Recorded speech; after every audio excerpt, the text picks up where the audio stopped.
ഇപ്പോൾ കുറേ പേര് മെസ്സേജ് ഇടുന്ന ഒരു മെയിനായിട്ടുള്ള കാര്യമാണ് സെൽഫ് പ്രിപ്പറേഷൻ. ഇത് ഞാൻ വീഡിയോ ചെയ്തിട്ടുണ്ട്. പക്ഷേ എല്ലാവരും റിപ്പീറ്റഡ് ആയിട്ട് ചോദിക്കുമ്പോൾ കുറച്ച് കാര്യങ്ങൾ ജനറലായിട്ട് പറയണമെന്നുള്ളതുകൊണ്ട് ഇടുന്നതാ. അപ്പോൾ ഒന്നാമത്തെ കാര്യം ജെഇ പഠിച്ചാൽ മതിയോ എന്നുള്ളത്.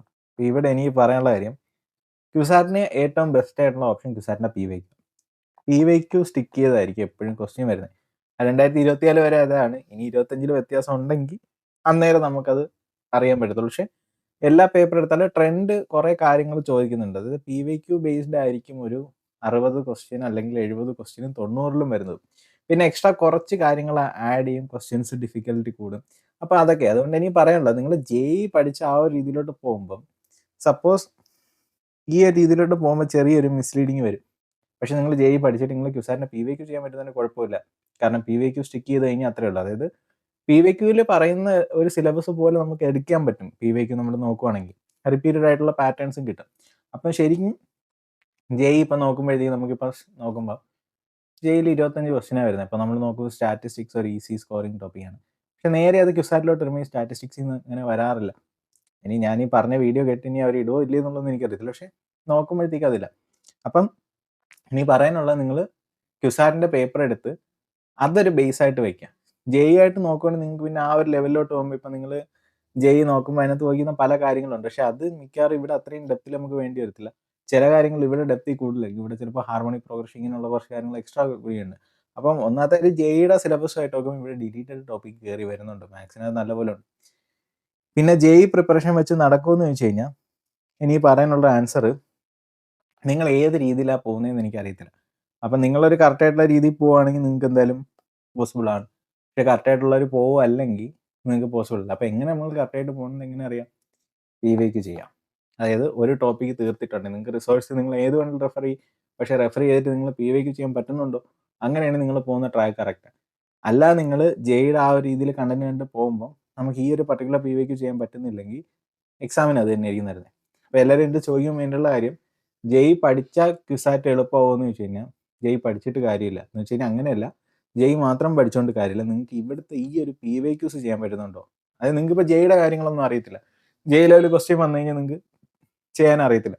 സ്റ്റിൽ നിങ്ങൾ ഈ പി-വൈ-ക്യൂവിൽ സക്സസ്ഫുൾ ആണെങ്കിൽ നിങ്ങൾക്ക് ക്യുസാറ്റ് എക്സാം സക്സസ്ഫുൾ ആവും. നമ്മളിവിടെ നോക്കുന്നത് ക്യുസാറ്റ് എക്സാമാണ്. അപ്പോൾ നമുക്ക് അത്രയും ഡെപ്തിൽ ജെഇയുടെ ചെയ്യാൻ ചിലപ്പോൾ ജെഇയുടെ ചെയ്യാൻ പാടായിരിക്കും. പക്ഷേ നമുക്ക് ക്യുസാറ്റ് നല്ല വൃത്തിയായിട്ട് ചെയ്യാൻ പറ്റും അതിൻ്റെ പി-വൈ-ക്യൂസ്. അപ്പോൾ അത് ആലോചിക്കാം. അപ്പോൾ ഇവിടെ നമ്മുടെ മെയിൻ എയിം എന്ന് വെച്ച് കഴിഞ്ഞാൽ ക്യുസാറ്റ് പി-വൈ-ക്യൂസ്. അപ്പോൾ ക്യുസാറ്റ് പി-വൈ-ക്യൂവിൽ സ്റ്റിക്ക് ചെയ്ത് തന്നെ നിങ്ങൾ പഠിക്കാം. ഇനി ടോപ്പിക്കുകൾ നോക്കുമ്പം കുറേ പറഞ്ഞിട്ടുള്ളത് തന്നെയാണ്. സീക്വൻസ്, കോംപ്ലക്സ് ഇത് നല്ല ഹൈ വെയിറ്റേജ് ആണ്. ഓൺ ആൻ ആവറേജ് ഇതിൽ നിന്ന് രണ്ടിൽ നിന്ന് തന്നെ നിങ്ങൾക്കൊരു 15 കിട്ടും. 14, 15 ആ റേഞ്ച് കിട്ടും. പിന്നെ മെട്രിക്സ്, ഡിറ്റർമിനൻ്റ് ഇതിൽ നിന്ന് തന്നെ നിങ്ങൾക്കൊരു ഇങ്ങനെ വല്ലൊരു 7 ക്വസ്റ്റ്യൻ വരാം. അത്രയൊക്കെ വരാം. ഡിറ്റർമിനൻ്റ് നിന്ന് തന്നെ നിങ്ങൾക്കൊരു 5 ക്വസ്റ്റ്യൻ വരാം. ഒരു ഓൺ ആൻ ആവറേജ് നിങ്ങൾക്ക് 7 ക്വസ്റ്റ്യൻ ചോദിക്കും. പിന്നെ നിങ്ങൾ നോക്കുമ്പോൾ ട്രിഗോ ഒരു മസ്റ്റ് ടോപ്പിക്കാണ്. അതിൽ നിന്നൊരു 6 ക്വസ്റ്റ്യനൊക്കെ വരാം. പെർമ്യൂട്ടേഷനും പ്രോബബിലിറ്റിയും കൂടി ഒരു കമ്പൈൻഡ് ഒരു 7 തൊട്ട് 10 ക്വസ്റ്റ്യൻ നോക്കാം. പിന്നെ ഉള്ളതെന്ന് വെച്ച് കഴിഞ്ഞാൽ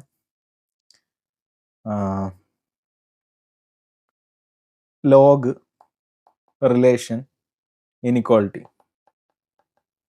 ഇതിൽ നിന്ന് തന്നെ ഒരു ഏകദേശം ഒരു 10 ക്വസ്റ്റ്യൻ കൂടി വരാം. പിന്നീട് ഹൈ വെയിറ്റേജ് ആയിട്ട് നോക്കുന്നതെന്ന് വെച്ച് കഴിഞ്ഞാൽ ഞാൻ നോക്കിയിട്ട് ഓർമ്മയൊന്നും വരുന്നില്ല, ഇനി വിട്ടു പോയിട്ടുണ്ടോയെന്ന് അറിയത്തില്ല. പക്ഷേ മെയിനായിട്ട് പറയുന്നത് വെച്ച് കഴിഞ്ഞാൽ എക്സാമിന് ഈ 10 ടോപ്പിക്ക് ഈ ഒരു ഇത്രയും ടോപ്പിക്ക് പറയുന്നുണ്ടോ, അപ്പോൾ ഈ 90 ക്വസ്റ്റ്യനകത്ത് 15, 7, 6 എഗെയിൻ 7 ഒരു 10 നമ്മൾ ആഡ് ചെയ്യുമ്പോൾ നമുക്കൊരു 14 കിട്ടും. പിന്നെ നമുക്കൊരു 30, 35 ഒരു 45. അതായത് എക്സാമിൻ്റെ 50% വെയിറ്റേജും കൊണ്ടുപോകുന്നത് ഈ ടോപ്പിക്കുകളാണ്. പിന്നെ വെക്ടർ 3D ഉണ്ട്, പക്ഷേ ഹൈ വെയിറ്റേജ് ഇല്ല.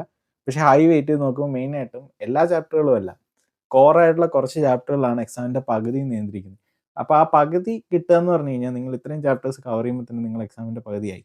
പിന്നെ ബാക്കിയുള്ളതെന്ന് വെച്ച് കഴിഞ്ഞാൽ നിങ്ങൾക്ക് എക്സ്ട്രാ ഗെയിൻ ആണ്. നിങ്ങൾ എക്സ്ട്രാ ഒക്കെ നോക്കുന്നു അത്രയും റാങ്ക് പുഷ് ചെയ്ത് കയറിപ്പോൾ. ശരിക്കും പറഞ്ഞു കഴിഞ്ഞാൽ ഒരു പേപ്പർ എടുത്ത് കഴിഞ്ഞാൽ നിങ്ങൾ റാൻഡം പിന്നെ കാൽക്കുലസ് മിസ്സായിപ്പോയി. ഇൻ്റഗ്രേഷൻ, ഡിഫറൻസിയേഷൻ അതിൽ നിന്നൊരു 10 ക്വസ്റ്റ്യൻ അടുപ്പിച്ച് വരും. അതായത് ഒരു 55 ക്വസ്റ്റ്യൻ പോട്ടെ, 55 ഒന്നും നോക്കണം, നമ്മൾ വലിയ എക്സ്പെക്ടേഷൻ നോക്കുന്നില്ല. ഒരു 50 ക്വസ്റ്റ്യൻ എങ്കിലും, അതായത് 90 ക്വസ്റ്റ്യൻ്റെ ഒരു 50 എന്ന് പറഞ്ഞു കഴിഞ്ഞാൽ ഇത്രയും ടോപ്പിക്കുകളാണ് എക്സാം മൊത്തം ഡിസൈഡ് ചെയ്യുന്നത് നിങ്ങൾക്ക് അവിടെ കിട്ടുമോ ഇല്ലേ എന്നുള്ളത്. അപ്പോൾ ഈ ടോപ്പിക്കുകൾ ഡിസൈഡ് ചെയ്ത് നിങ്ങൾ ക്വസ്റ്റ്യൻസ് പ്രാക്ടീസ് ചെയ്ത് നിങ്ങൾക്ക് കിട്ടും. അതായത് നിങ്ങൾ മൊത്തം കിടന്ന് പഠിക്കേണ്ട ആവശ്യമില്ല. ഇപ്പോൾ സ്റ്റാറ്റൊക്കെ ആണെങ്കിൽ നിലവിലെ സിറ്റുവേഷൻ വെച്ചിട്ട് അതിനൊന്നും വലിയ വെയിറ്റേജ് ഇല്ല. അപ്പോൾ വെയിറ്റേജ് ഇല്ലാത്തൊരു സാധനം കൂടുതൽ പഠിച്ചിട്ട് കാര്യമില്ല. അപ്പോൾ അങ്ങനെ നോക്കുമ്പോൾ എക്സാമിൻ്റെ എല്ലാം ഡിറ്റർമിൻ ചെയ്യുന്ന ഈ ചാപ്റ്ററുകൾ. അപ്പോൾ സെൽഫ് സ്റ്റഡി ചെയ്യുന്നവർ ഈ ചാപ്റ്ററുകൾ ഫോക്കസ് ചെയ്ത് കഴിഞ്ഞാൽ അപ്പം നിങ്ങൾക്കൊരു കാര്യമുണ്ട്, ഇത് നിങ്ങൾക്ക് വെരിഫൈ ചെയ്യണമല്ലോ. ഞാനിങ്ങനെ പറഞ്ഞപ്പോഴല്ലോ, നിങ്ങളൊരു പേപ്പർ റാൻഡം ആയിട്ട് എടുക്കാം, അല്ലെങ്കിൽ നിങ്ങളൊരു ഗ്രൂപ്പ് ഫ്രണ്ട്സ് ഉണ്ടെങ്കിൽ ഒരു 5 പേര് 5 ഷിഫ്റ്റ് എടുക്കാം. എന്നിട്ട് ഈ പറഞ്ഞ ടോപ്പിക്കിൽ നിന്ന് എത്ര ക്വസ്റ്റ്യൻ ഉണ്ടെന്ന് എഴുതിയിട്ട് ജസ്റ്റ് ആഡ് ചെയ്ത് നോക്കാം. എങ്ങനെ പോയാലും ഒരു 45 വരാതിരിക്കത്തില്ല. അപ്പോൾ അത്രയും വെയിറ്റേജ് ഉണ്ട് ഈ ചാപ്റ്റർക്ക്. അപ്പോൾ അതാണ് ഞാൻ പറയുന്നത്, നിങ്ങൾ എക്സാമിന് നോക്കുമ്പോഴത്തേക്ക് എക്സാമിൻ്റെ PYQ സ്റ്റഡി ചെയ്തിട്ട് നിൽക്കുക. അപ്പോൾ നമ്മൾ PYQ സ്റ്റഡി ചെയ്യുന്നില്ല, നമ്മൾ PYQ സ്റ്റിക്ക് ചെയ്തല്ല സ്റ്റഡി ചെയ്യുന്നത്. നമ്മൾ ജെയുടെ കണ്ട് നോക്കി. അപ്പോൾ നമ്മൾ നോക്കിയപ്പം ജെയിൽ നോക്കി കഴിഞ്ഞാൽ സീക്വൻസ് ഉണ്ട്.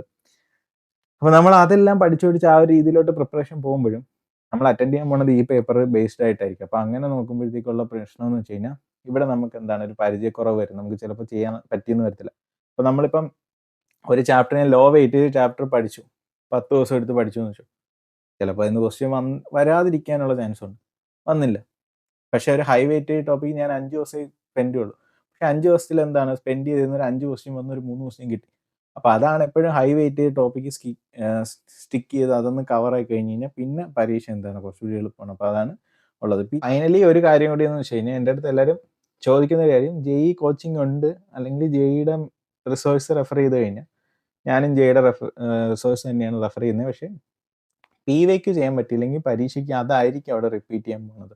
അപ്പോൾ നിങ്ങൾ ബ്ലൈൻഡായിട്ട് JEEയുടെ മാത്രം പഠിച്ച് പോകാതിരിക്കുക. നിങ്ങൾക്ക് JEEയുടെ ചെയ്യാൻ അറിഞ്ഞില്ലെങ്കിലും കുഴപ്പമില്ല, ക്യുസാറ്റ് കിട്ടണമെങ്കിൽ നിങ്ങൾ ക്യുസാറ്റ് PYQ സഫിഷ്യൻ്റ് ആയിട്ട് ചെയ്താൽ മതി. അതായത് JEE അറിയെങ്കിൽ നിങ്ങൾക്ക് ക്യുസാറ്റ് PYQ ചെയ്യാൻ എളുപ്പമാണ്. ഇനി നിങ്ങൾക്ക് ക്യുസാറ്റ് PYQ അറിയാമെങ്കിൽ പിന്നെ എന്താണ്, അത് തന്നെ ആയാലും മതി. കാരണം എന്ന് വെച്ചാൽ ഒരു പർട്ടിക്കുലർ ലെവലിൽ കൂടുതൽ ക്യുസാറ്റ് PYQs പുഷ് ചെയ്യുന്നില്ല. ഫൈനലി എനിക്ക് എടുത്തു പറയാനുള്ള കാര്യം, നിങ്ങൾ JEE ചെയ്തിട്ട് അല്ലെങ്കിൽ JEE ആണ് പ്രിപ്പയർ ചെയ്യുന്നത്, അതിൻ്റെ കൂടെയാണ് ക്യുസാറ്റ് നോക്കുന്നത്, അല്ലെങ്കിൽ ക്യുസാറ്റിന് വേണ്ടി നിങ്ങൾ JEE മെറ്റീരിയൽസ് ആണ് റെഫർ ചെയ്യുന്നതെങ്കിലും PYQ നിങ്ങൾക്ക് ചെയ്യാൻ പറ്റിയിരിക്കണം. ഇല്ലെങ്കിൽ അതേ സിറ്റുവേഷൻ ആയിരിക്കും നിങ്ങൾ ഇപ്പോൾ ഒരു PYQ എടുത്ത് വരുമ്പോൾ. ഇന്ന് നിങ്ങൾ എക്സാമിന് പോയാൽ എന്താണ് സിറ്റുവേഷൻ എന്ന് അറിയണമെങ്കിൽ നിങ്ങൾ റാൻഡം ആയിട്ട് ഒരു PYQ എടുത്ത് ചെയ്യുക.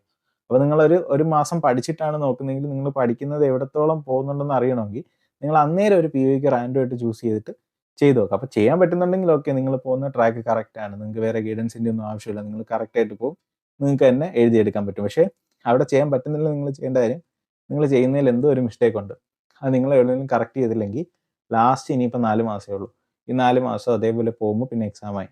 എക്സാമിൻ്റെ സമയത്തൊന്നും ചെയ്യാൻ പറ്റത്തില്ല, കാരണം അത്യാവശ്യം ലോഡുണ്ട്, മാത്സ് പ്രത്യേകിച്ച്. പക്ഷേ ഫിസിക്സും കെമിസ്ട്രിയും വലിയ പാടില്ല. അപ്പോൾ അതാണ് ഈ പറയുന്നത്, നിങ്ങൾ എപ്പോഴും എന്താണ് PYQ സ്റ്റിക്ക് ചെയ്ത് സ്റ്റഡി ചെയ്യുക. സെൽഫ് സ്റ്റഡി ആണെങ്കിലും അല്ലെങ്കിൽ നിങ്ങൾ നോക്കുകയാണെങ്കിൽ ക്യുസാറ്റാണ് നിങ്ങൾ നോക്കുന്നതെങ്കിൽ നിങ്ങൾ PYQ നോക്കുക. കാരണം അല്ലാതെ നമ്മൾ നോക്കിക്കഴിഞ്ഞാൽ എൻലെസ് ആയിട്ട് സംഭവമുണ്ട്. പക്ഷെ അങ്ങനെ നോക്കിക്കഴിഞ്ഞാൽ നമുക്ക് തീരത്തില്ല. അതുകൊണ്ടാണ്